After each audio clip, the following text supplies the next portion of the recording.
found myself reborn into the material world. I was a loathsome vessel, but with an effort of will, that too could change. It feels really good to be talking about Legacy of Kain. For the second year in a row, I have a reason to talk about this franchise that was really important to me, as I've mentioned last time when discussing the flawed remaster of Soul Reaver 1 and 2. Defiance was originally internally called Soul Reaver 3, so it does make sense that we would get the final chapter of this particular story in its remastered form next. And I'm extremely happy to say that Defiance Remastered is a fantastic release. Shame that it had to be then followed up by Ascension. They fly now? You've yet to see the heights I can reach. But let's not talk about it. For all intents and purposes, Defiance remains the final story-driven game in the franchise, and it was interesting to revisit it. It was always flawed, and while the remaster fixes some key issues, it cannot fix what was ultimately a flawed and somewhat unfinished game. Legacy of Kain is beloved for its world and storytelling, and Defiance is still fantastic in this regard. It's not as perfectly written as Soul Reaver 2, and does not have the depths of lore and interesting world building as Blood Omen 1 or Soul Reaver 1, but what is here is extremely well written and performed. It also arguably has the best combat in the series.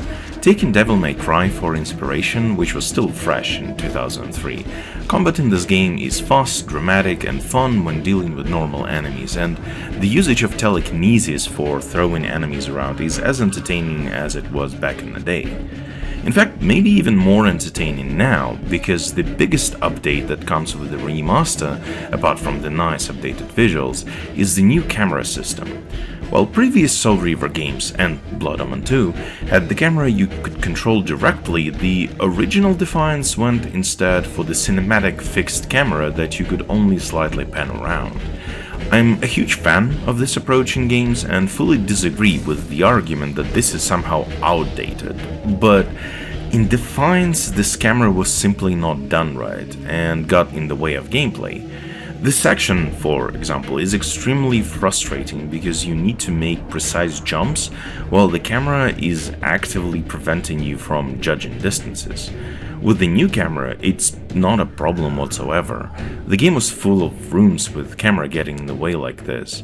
Luckily, you can quickly switch between the camera styles with the press of a button, and in situations where you might not instantly understand where to go next, I recommend switching to this old cinematic fixed camera for a bit, as it tends to be framed in a guiding way, but for the most part, just stick with the new camera. Then on top of making the game more enjoyable, adding new visuals, new fun skins for characters and weapons, updated menus and all of that good and helpful stuff, the game also contains a lot of cut materials. You can play early versions of several locations or entirely cut locations and see how the game was originally meant to be. Heck, even the part of the introductory cutscene that used to be a video is now done in-game, though the transition between the video and game visuals is far more abrupt because of it. But, as I've just mentioned, there are many things Defiance was meant to be, with the final product not quite delivering. It feels rushed, unfinished, and at odds with what it wants to be.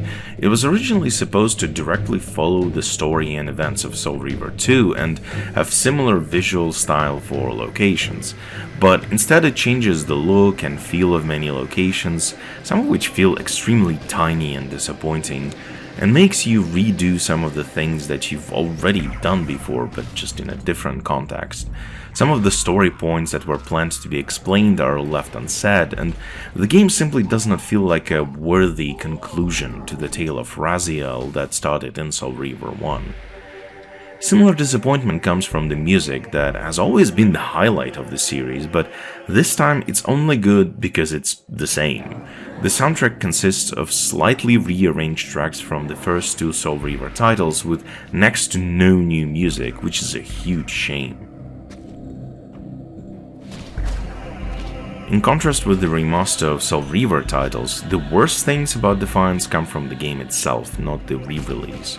As I've mentioned, the game's combat when fighting most normal enemies is fun, But for one, this game, unlike all others in the series, is focused almost entirely on combat, with puzzles and platforming being less involved, so you get tired from simple button mashing even with the simple enemies. And more importantly, every time a bigger enemy appears, you start getting constantly stun-locked and thrown around the location. Fighting bigger enemies is simply not fun, and the game focuses way too much on that in the later sections. I still like Defiance a lot, not as much as Soul Reaver 1 or even 2, but it's a very solid title with lots of fun ideas, and the remaster makes the game a lot better than it used to be, but it's also a disappointing and often frustrating game, just like it was in 2003, and a remastering job simply couldn't fix that. If you've never played Soul Reaver games, there is no point in getting this, so play those first and then grab Defiance. A bit of a shame that it remains the last real Legacy of Kain title, but after seeing crap like Ascension, maybe that's for the best. I win because you will not fight me? The mighty Kain, scion of balance, would-be savior of Nosgoth, surrenders before the final battle even begins! If this will make you see reason...